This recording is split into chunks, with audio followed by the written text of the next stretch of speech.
The opinions expressed are those of the host. The material is for informational purposes only. It does not constitute investment advice, and it is not intended as an endorsement for any specific investment. Visit crestmontpw.com for more details. You're listening to the Ascent with Crestmont Private Wealth. I'm Alec Walker, EVP of Financial Planning, coming to you live from our Houston remote studio. Today, we are going to be talking about Roth conversions. It is officially Roth conversion season at Crestmont Private Wealth. Last month, we were entering Roth conversion season. Now we are officially starting. So wanted to send out a message to our listeners to get some information and details on what a Roth conversion is, what to be thinking about. Does a Roth conversion make sense for me? And if so, how do I go about taking a look at that and executing a Roth conversion? So first off, a Roth conversion is simply moving pre-tax dollars from your traditional or your rollover IRA and converting it into a tax-free Roth IRA.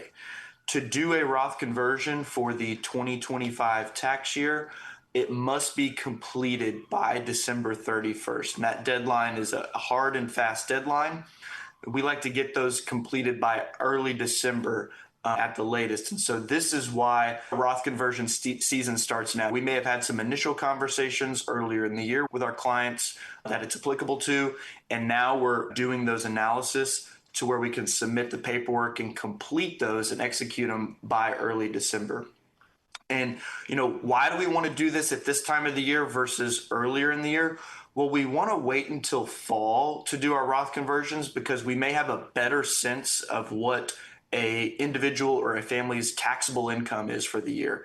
And that taxable income is probably the main driver of A, should I do a Roth conversion? And if so, B, well, how much should I convert? Because when you're just converting, say, $100,000 from a pre-tax IRA to a Roth IRA, you're paying taxes on that $100,000. And so if you're already in the 24 to 32% marginal tax bracket, that $100,000 is going to be taxed at that level. And so we want to have a better understanding of where our income is at that point so that we know how much to convert. So you may be saying, okay, I have a good sense of what my income is for the year. Well, when does a Roth conversion maybe make sense? Sometimes people think, oh, I'm retiring. I'm going to do a big Roth conversion of maybe my 401k before I retire. That's generally probably not the time to do it. Many people when they're, in their retirement year, that's probably one of their higher income years. And depending on what their benefits payout looks like, they may be in a high income year the year they retire and the year after they retire if they have any kind of pension or deferred compensation payouts that occur in those years. So when a Roth conversion generally makes sense is for folks that are retired and they expect to have very large required minimum distributions from their traditional pre-tax IRAs when they get to that RMD age. And so if they're looking out into the future being like, gosh, my RMDs are going to be very high when I'm 73, when I'm 75, when I'm 80, I'm not going to need that much money at that age anyways from a required minimum distribution. I'm in a very low tax bracket now or a lower tax bracket now. Why don't I go ahead and convert some of that money now to take a slightly higher taxable income now, but reduce my taxable income in the future? And so we kind of call those gap years. And those could be folks that are retiring maybe in their late 50s, all the way up to RMD age. But there's a couple kind of key points in between that we really want to be aware of. But we kind of call those the gap years. And again, not to just kind of plug another thing that we talk about, that's why it's so important to have those trail builder accounts, those after-tax investment accounts, so that you've got other sources of income to control your taxable income. If you're all pre-tax, there's really no way around it. You're going to be in a high tax bracket. So that's when a Roth conversion makes sense, when you're in those gap years. But if you're thinking about legacy planning, estate planning, the Secure Act and the Secure Act 2.0 really changed how those inherited IRA distributions work for non-spouses. Handing your children or grandchildren large IRA balances, they're going to have to fully deplete those IRAs within 10 years, which is going to really increase their taxable income.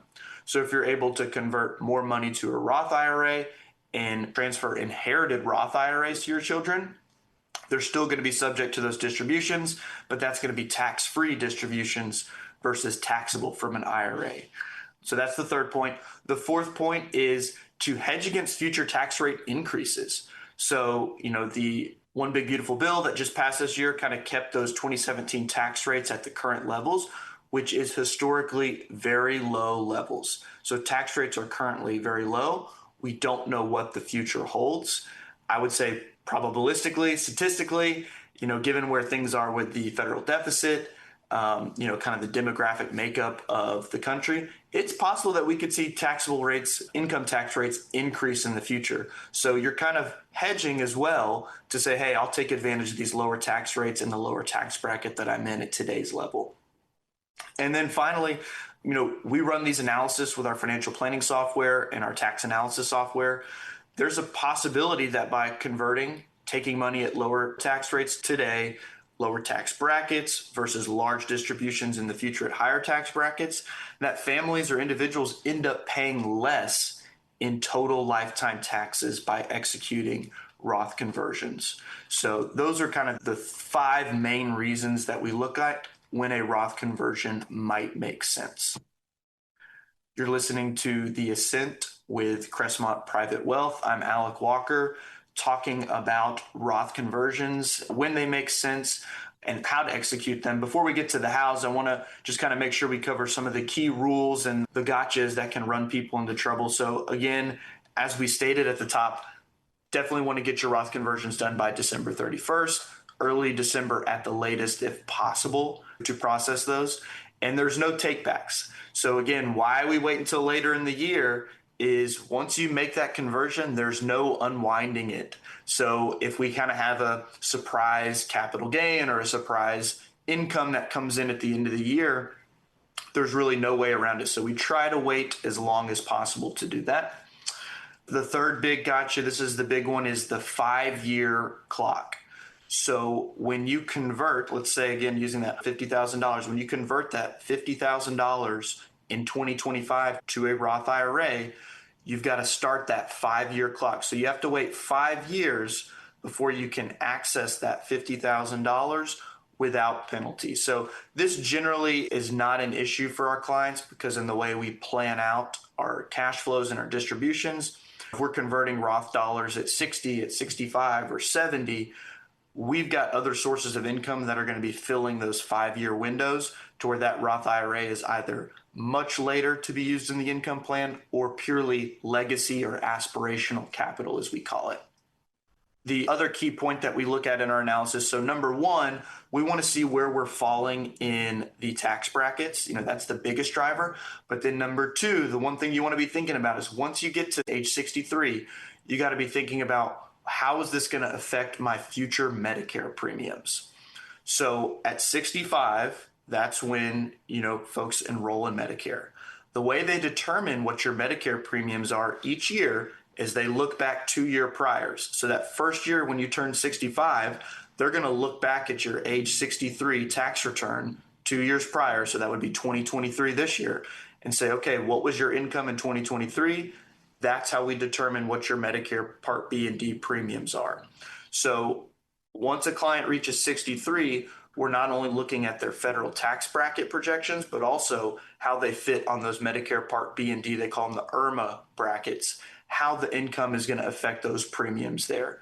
And now that doesn't mean that we say, oh, we're not going to do any Roth conversions at all. It just may mean we're doing a smaller or a lesser amount than what we would normally do.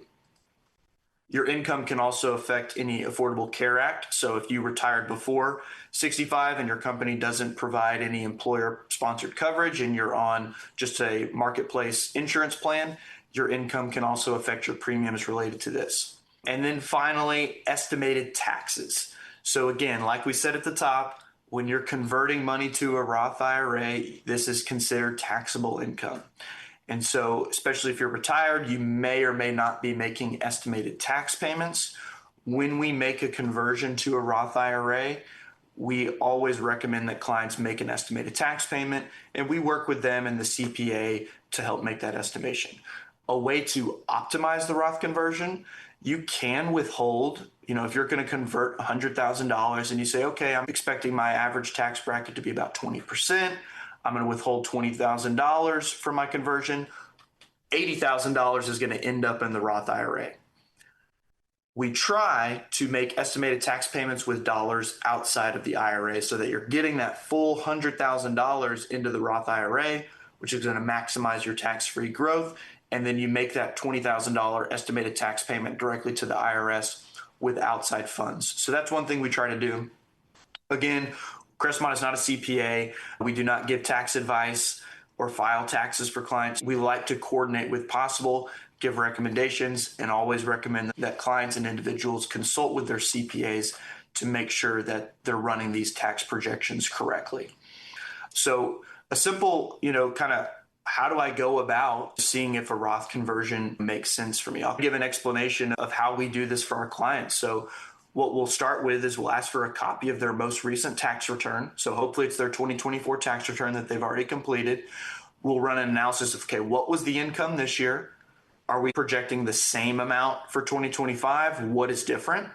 And then we'll simply run that analysis. We'll kind of plug in our estimated Roth conversion amount, see where that lands on the income tax brackets, how that affects their Medicare premiums, if that makes sense, and find out how much we're going to want to convert each year. And this is an annual exercise because income fluctuates, your age, your IRMA brackets fluctuate year to year. So we think that doing a little bit each year, we call them kind of partial year-over-year conversions, makes sense over a large one-time conversion. And it adds up. We've worked with clients for over decades that have done, starting at age 60 or 62, all the way to age 73, 75 when those RMDs begin. If you think about doing $50,000 or $100,000 a year over a 10-year period, you can, see how that Roth IRA can become a significant part of a client's balance sheet. So if you have questions about looking at a Roth conversion for yourself, please feel free to email me at Alec, ALEC, at CrestmontPW.com.